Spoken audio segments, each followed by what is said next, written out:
लो, आज फिर ऑफिस के लिए लेट हो गई। रोज रोज ऐसा ही होता है। सुबह सुबह घर के काम ही नहीं होते और ऑफिस के लिए लेट हो जाती हूँ। आज फिर बॉस से डांट पड़ेगी। जमकर सुनाएंगे कि रोज लेट आती हो तो जॉब छोड़ दो। पर जॉब कैसे छोड़ दूँ? वह तो बहुत ज़रूरी है। घर को ताला लगा ही रही थी कि देखा बगल के फ्लैट में भी ताला लगा हुआ है। सुना है कि कोई नया कपल यहाँ रहने आया है, लेकिन कभी देखा नहीं उनको। चलो कभी ना कभी तो मुलाकात हो ही जाएगी। अगर कोई पास में रहने आया है तो आता जाता तो दिख ही जाएगा। सीमा फटाफट बस स्टैंड की तरफ भागी। बस स्टैंड उसके घर से कुछ ही दूरी पर था। वहाँ पर बहुत से लोग खड़े होते हैं, जाने पहचाने चेहरे। अब तो वह सभी अपने से लगते हैं। बस आई, सीमा उसमें चढ़ी और अपने ऑफिस पहुँच गई। चिंटू स्कूल से आ गया होगा। वह यह सोच ही रही थी कि तभी फ़ोन की घंटी बजी और चिंटू ने कहा, माँ, मैं घर आ गया हूँ। मेरे लॉक खोल लिया है और अब मैं दरवाज़ा बंद करके बैठा हूँ। सीमा बहुत ही खुश थी। उसका बच्चा चीज़ों को समझने लगा है। सीमा के हस्बैंड का टूरिंग जॉब था। वह महीने में 15 दिन घर में होते और 15 दिन बाहर। तो सीमा को अपने इकलौते बेटे को अकेले ही संभालना होता था। साथ में जॉब। अब कितने साल हो गए थे जॉब करते हुए, तो वह इसे छोड़ना नहीं चाहती थी। उसे भी काम करना अच्छा लगता था। और अब चिंटू जबकि हर चीज़ समझने लगा था, स्कूल से आकर घर का लॉक खोलकर वापस घर को लॉक करके बैठ जाता था, तो सीमा को एक सुकून था कि चिंटू चीज़ों को संभालना सीख गया है। शाम 5 बजे सीमा घर लौट आती। तब तक चिंटू अपना होमवर्क करके खाना खाकर फ्री रहता और सीमा के घर में घुसते ही खेलने भाग जाता। जिंदगी अच्छी चल रही थी। पर एक शाम सीमा ऑफिस से आई ही थी। चिंटू बाहर खेलने गया हुआ था और सीमा के पति भी ऑफिस से आने वाले थे। तभी पड़ोस के घर से जोर जोर से सामान के पटकने की आवाज़ आने लगी। सीमा को समझ नहीं आ रहा था कि यह लोग झगड़ा करते हैं या कि सामान को तोड़ते हैं। आज तक तो कभी देखा नहीं इन लोगों को। सिर्फ सुना है कि बगल के फ्लैट में कोई रहने आया है। पर क्या सच में कोई रहने आया है? किस तरह के लोग हैं? मकान मालिक ने क्या सोचकर इनको घर किराए पर दिया है? कुछ समझ नहीं आ रहा था। और हाँ, एक बहुत इम्पोर्टेंट बात। सीमा सोच रही थी कि उसने आज तक कभी इन लोगों को सामान लाते हुए नहीं देखा। इनका सामान कब आया कुछ समझ नहीं आ रहा। हो सकता है जब मैं ऑफिस में थी तब आया हो, लेकिन तब भी कोई ना कोई तो बता ही देता कि आज कोई ट्रक आया है सामान का। इस सोसाइटी में तो लोगों का आना जाना लगा ही रहता है, पर इस फ्लैट में रहने वाले कुछ अजीब ही लोग हैं। जब से आए हैं, रोज शाम को सामान के गिरने की आवाज़ आती है। सीमा कभी कभी सोचती है कि उनके घर जाकर घर का दरवाज़ा नॉक करूं और पूछूं कि भाई दिक्कत क्या है। और भी लोग रहते हैं पड़ोस में, थोड़ा उनका भी ख्याल कर लो। इतना शोर शराबा करके लोगों को डिस्टर्ब क्यों करना है? पर मुझे क्या, यह सोचकर सीमा अपने काम पर लग गई। चिंटू खेल कर आ गया और आते ही बोला, मामा भूख लगी है, कुछ खाने को दे दो। सीमा ने चिंटू का खाना लगाया और इतनी ही देर में उसके पति भी आ गए। सीमा ने बगल के घर से आ रही तेज आवाज़ों के बारे में अपने पति को बताया, तो वह बोले, तुम कभी उनके घर मत जाना, अपने काम से काम रखो। और बात आई गई हो गई। सीमा, मैं आज ऑफिस से लेट आऊँगा, यह कहकर सीमा के पति घर से निकल गए। सीमा ने भी चिंटू को स्कूल भेजा और अपने घर के ताला लगाकर अपने ऑफिस के लिए रवाना हो गई। ऑफिस के काम करते करते बहुत लेट हो गया था। चिंटू आ गया होगा, अब तक तो उसने खाना भी खा लिया होगा और मेरा इंतज़ार कर रहा होगा। सीमा यह सोच ही रही थी, तभी उसके बॉस आए और बोले, सीमा, आज हमारे क्लाइंट्स आने वाले हैं, उनके साथ मीटिंग है, तो तुम भी उस मीटिंग में आना। तुम्हारा ओपिनियन भी बहुत मैटर करता है। सीमा बहुत एक्साइटेड हो गई कि आखिर उसे क्लाइंट के साथ मीटिंग में बैठने का मौका मिल रहा था। लेकिन चिंटू घर पर अकेला है, यह सोचकर वह थोड़ी टेंशन में भी आ गई। उसने चिंटू को तुरंत फ़ोन लगाया और कहा,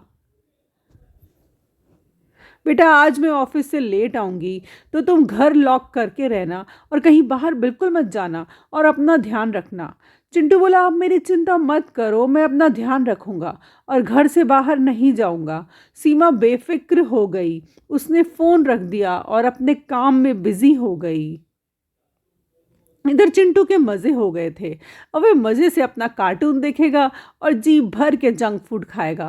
क्योंकि मम्मा घर पर नहीं थी तो वह सोफ़ा पर जंपिंग करने लगा और मस्ती करने लगा। तभी अचानक बगल के घर से उसे ज़ोर ज़ोर से चीज़ों के गिरने की आवाज़ें आने लगी। वह जानता था कि बगल के रहने वाले लोग इस तरह से झगड़ा करते हैं और ये अच्छी बात नहीं है। तो चिंटू ने सोचा कि क्यों न जाकर उन्हें समझाया जाए, इस तरह से झगड़ा ना करें। चिंटू धम से सोफे से उतरा, अपने घर का दरवाज़ा खोला और बगल वाले फ्लैट की घंटी बजाने लगा। बहुत देर तक घंटी बजाने पर भी जब किसी ने दरवाज़ा नहीं खोला तो उसने जोर दे के दरवाजे को धक्का दिया। यह क्या, दरवाज़ा खुल गया था। चिंटू घर के अंदर घुसा। चारों तरफ अंधेरा था। ऐसा लग ही नहीं रहा था कि उस घर में कोई रहता है क्या। और जो इतनी देर शोर हो रहा था वहाँ अब एकदम सन्नाटा था। चिंटू ने घर की लाइट जलाई और देखा सारा सामान बिखरा पड़ा था। उसने आवाज़ लगाई, कोई है क्या, कोई है इस घर में? पर किसी ने कोई जवाब नहीं दिया। और जवाब देता भी कैसे, उस घर में कोई भी नहीं था। घर एकदम खाली था। तो फिर रोज़ इतने लड़ने झगड़ने की आवाज़ें किसकी आती थी? चिंटू ने घर के अंदर जाकर देखा तो किसी भी कमरे में कोई भी नहीं था। चिंटू वापस लौट कर आने लगा। तभी अचानक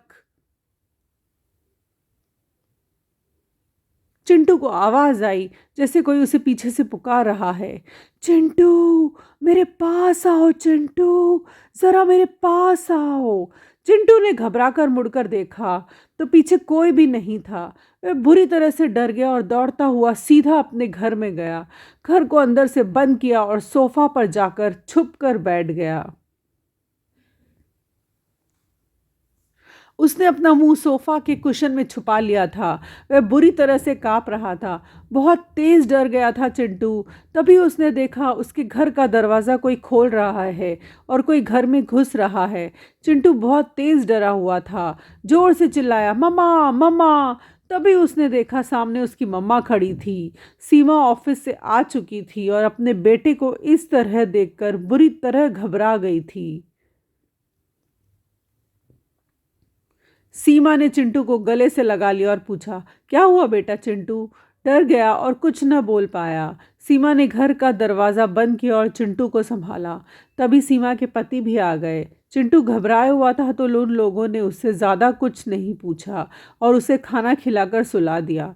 अगले दिन सुबह चिंटू को बहुत तेज़ बुखार आ गया था तो सीमा ने ऑफिस से छुट्टी ले ली। सीमा ने चिंटू से पूछा, क्या हुआ बेटा, तुम इतने घबराए हुए क्यों हो? जब तक मुझे बताओगे नहीं मुझे पता कैसे चलेगा? तब चिंटू ने डरते हुए बोला, मम्मा, कल शाम को बगल के फ्लैट में बहुत तेज तेज सामान के गिरने की आवाज़ आ रही थी तो मैं उस घर में चला गया था। सीमा ने बोला, क्या क्या ज़रूरत थी तुम्हें उस घर में जाने की? उन लोगों ने तुझे कुछ किया तो नहीं? चिंटू ने डरते हुए बताया, मम्मा, उस घर में तो कोई रहता ही नहीं है। वह घर तो एकदम खाली था। वह सारा सामान बिखरा हुआ पड़ा था। मैंने उस घर में जाकर देखा तो कोई भी नहीं था। मैंने बहुत आवाज़ भी लगाई कि कोई है क्या, पर किसी ने जवाब नहीं दिया। फिर जब मैं वापस आने लगा तब मैंने देखा किसी ने पीछे से मुझे पकड़ लिया था और मुझे पुकार रहा था।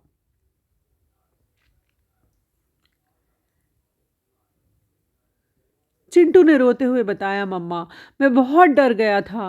मुझे बहुत डर लग रहा था और मैं दौड़कर अपने घर में आकर छिप गया। सीमा ने अपने बेटे को अपने गले से लगा लिया और कहा, अब तुम चिंता मत करो, मैं तुम्हारे साथ घर पर ही रहूंगी और आज के बाद उस घर में कभी मत जाना।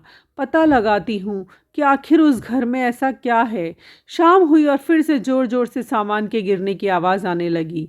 सीमा ने ठान लिया था कि वह घर में जाकर देखेगी कि आखिर क्या बात है, कौन रहता है उस घर में और कौन है जो इस तरह की हरकतें कर रहा है।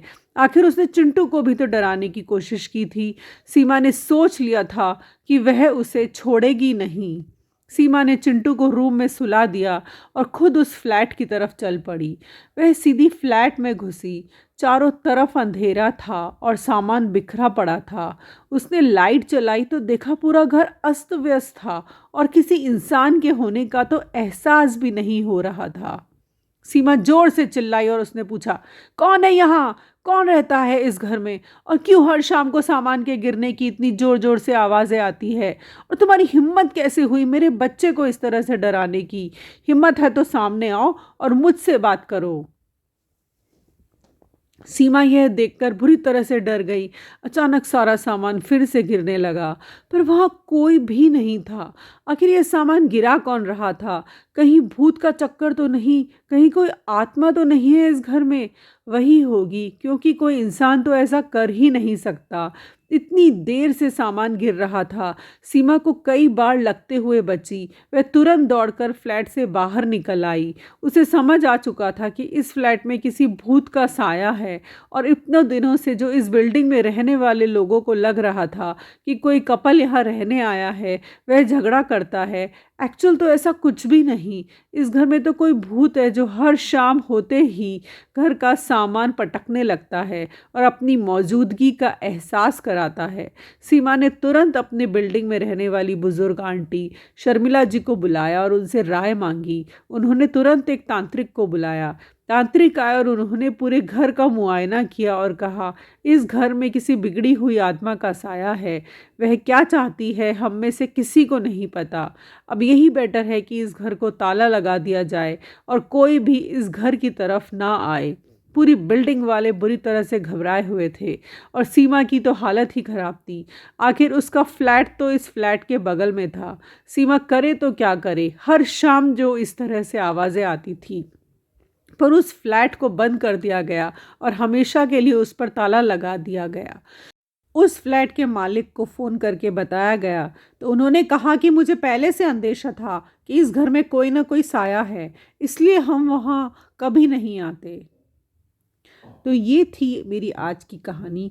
आशा करती हूँ कि मेरे अजीब कहानियाँ सुनने वाले मेरे अजीब से परिवार को आज की कहानी पसंद आई होगी। अगर आपको मेरी आज की ये प्रस्तुति पसंद आई है तो मैं अपने परिवार से ये उम्मीद रखती हूँ कि वो इस वीडियो को ज़रूर से लाइक करेंगे, शेयर करेंगे और मेरे चैनल को ज़रूर सब्सक्राइब करेंगे, ताकि हमारा प्यारा सा परिवार दिन ब दिन बढ़ता चला जाए।